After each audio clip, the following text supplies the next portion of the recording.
Today is June 7th, 2012. Right.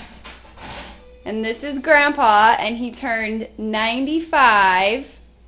May the 30th, 1970. May the 30th. May the 30th. And when's your birthday? May the 30th. 1917. 17.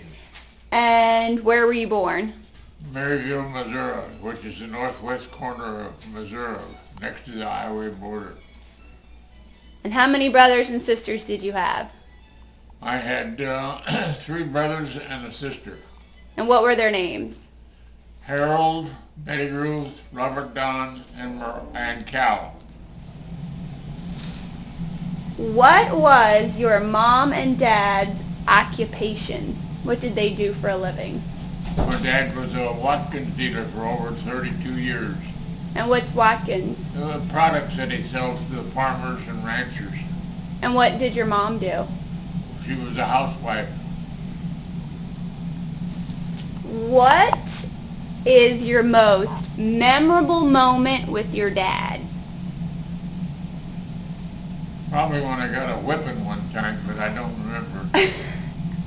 And what is your most memorable moment with your mom? When she hugged me and Oh. squeezed me so hard until I pooped. That's a joke. I know. Okay, what cities did you grow up in, and where did you go to high school? Well, I was born in Maryville, Missouri, and then in 1929, my parents and all, since we had asthma and hay fever every August due to ragweed, we would travel to Colorado. So in 1929, I think it was March, when it was snowing and everything, we moved from Missouri to Fort Collins, Colorado, which is 30 miles south of Cheyenne and 60 miles north of Denver, along the foothills, and that's where I went to high school and 2 years of college. What was your first job, and how old were you? Paper carrier, Fort Collins, Colorado Journal, newspaper. And how old were you? Well, I was a freshman in high school, whatever that was. What was your first car, and what was the color and the year? When I came home from the war, by golly, I got the first new car in my hometown, and it was a red Dodge 4-door, radio and heater, and I paid $1,325. I got the first new car in my hometown. Wow, that's cool, Grandpa. What are some of your fondest childhood memories? From growing up or when you were a teenager? I don't remember. You used to play the flute, right? Yes, in high school, where I went to Denver, I think it was, when we had the state contest, and I recall playing the flute, and it's in the second drawer right there in our cabinet. Haynes flute. I paid $189 for it. Wow, very cool.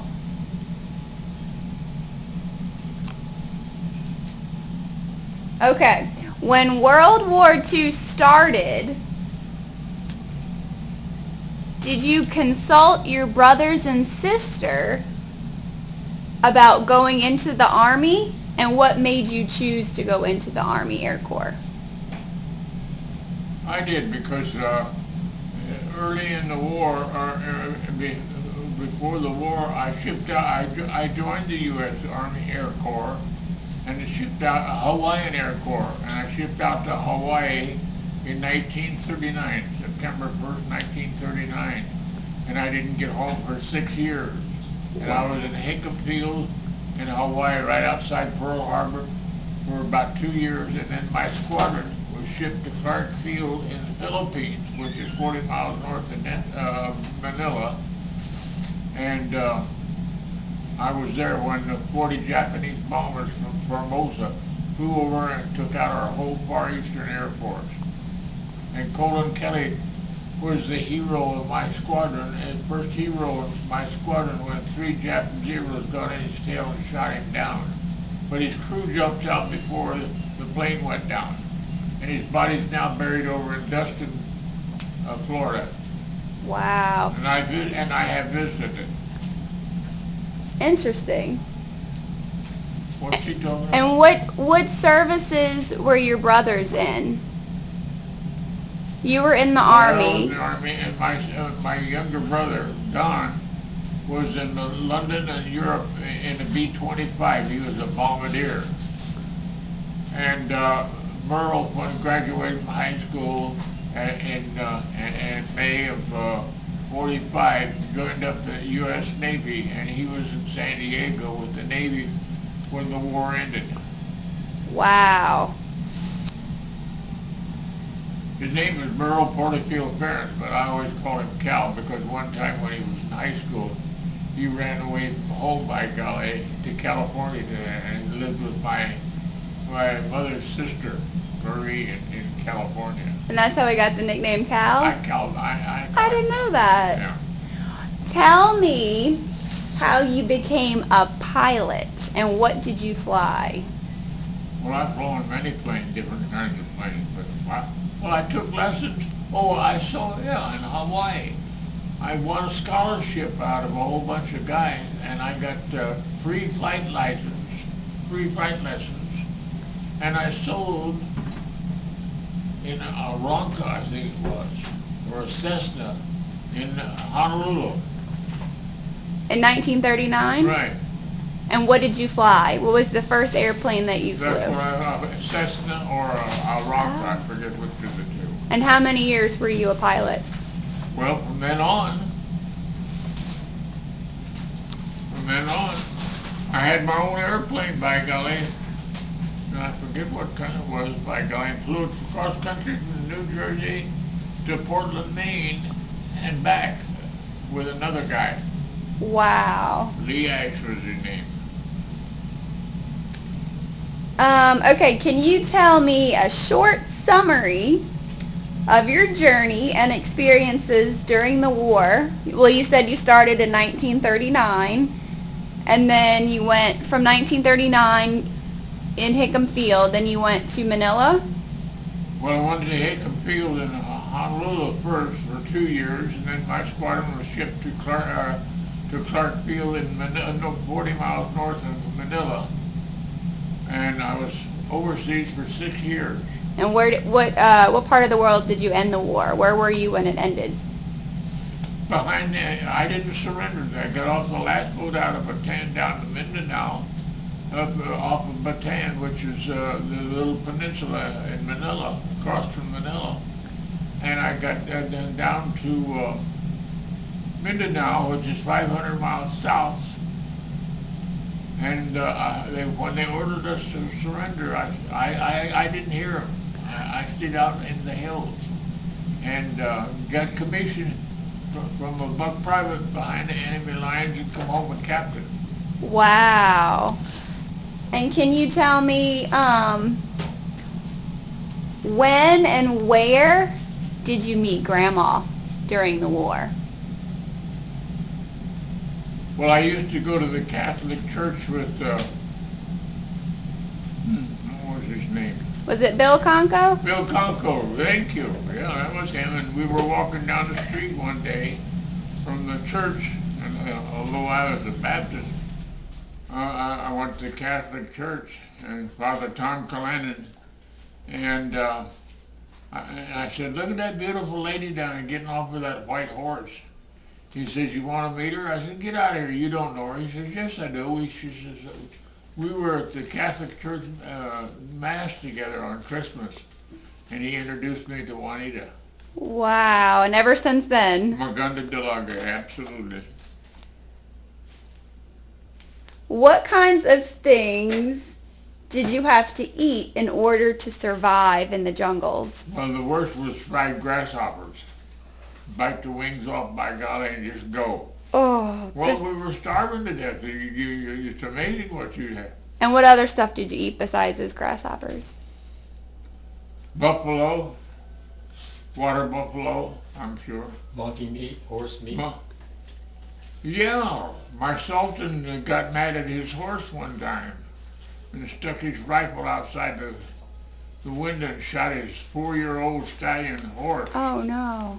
And I heard about it, and I got bit holder, and we went down and got a hind quarter and a front quarter, and we fed about 10 people for about a week or a week and a half. Wow. How about the monkey meat? Did you eat some of that? Well, I ate that too, but I mean, I don't remember how many or how, although this is, right there, that's the scar I got from cutting up my monkey. I cut myself. And the guy asked me at the war, did you have any wounds? And I could have got a Purple Heart if all I had to do was show him my scar, but me and my big mouth back there. No, but I'm serious. I should have. Well, you got 3 Bronze Stars, right? And can right. you tell me what those Well, stars are for? Well, I rescued a radio station. They ordered, when the Japs came in and everything, we had a radio station up off the coast, and I took it down between the lines and over in Columbogan and down the coast and got it back on the air. And that's where your stars were from, right? Yes. During your 6 years. I've got copies of it around here someplace. Probably in that group of 3 whole binders over there. Well, Grandpa, during your 6 years during the war, when were you the most scared for your life? Do you remember a certain incident or something that happened? Well, we got sunk on the way from Bataan going down 500 miles down to Mindanao. We damn near got sunk on the way, and that was when I was really scared. On the boat? Yes, because I thought we were going to get sunk. Okay, where did you go and what did you do after the war was over? You got married to Grandma, and then what happened? Where did you go after that?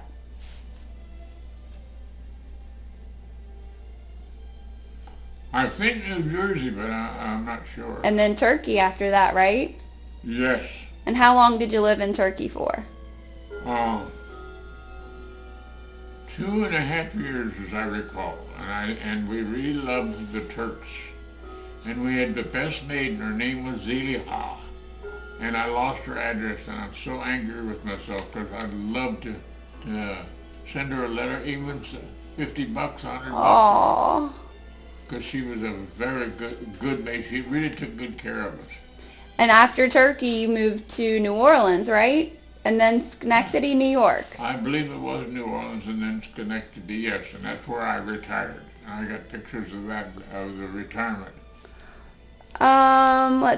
What are some of the places that you and Grandma traveled to, and what was your favorite?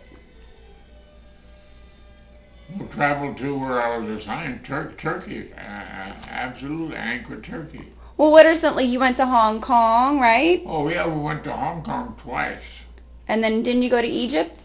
And we went to Egypt, and I climbed the pyramid, and I rode a camel from there down to the Sphinx, and they were trying to sell me these little scarabs, little rocks, colored and everything. But do you have a favorite place around the world that you went to? yeah, that you like? Egypt, the pyramids, and then down to the Sphinx. Yeah. Okay, here's a good one for you. What is one of your favorite memories of being a dad to 8 kids? Having them all, having Juanita and I and all of the kids at the table together and having dinner. Oh, that's a sweet memory. All right, looking back, I got a couple more for you. Looking back at all of your accomplishments, is there anything you wish you would have done that you didn't get a chance to? Except done more of. There you go. Or you think you got everything done? I don't know of anything that I did that was wrong or would have changed. Good. That's a good answer. No regrets, huh? No regrets. Some of them I wish I'd have done more of. Good answer. All right, I got 2 more questions for you. In your lifetime, What do you think has been the most useful or the most successful technological invention? Because you lived through the air conditioner being invented, the television, the computer. Is there any one specific thing that you think that's been the most useful or the most successful? Model C Ford. Model. And my dad had one, and we called her Jetney. What color? Black. All Fords were black. They had one color. Henry Ford painted them all black. Oh, wow. What year? Well, the first one he had was early 1920s. Very nice, Grandpa. All right, here's your final question. In your long and blessed 95 years of life, what has been your most life-changing experience? Having 8 kids. Aww, that's a sweet answer. And they all turned out good because they had a beautiful, beautiful mother. Aww. Well, thank you for letting me interview you. Okay. I appreciate it. When you write your book, send me a copy, please. I sure will. Mwah. We love you. Love you.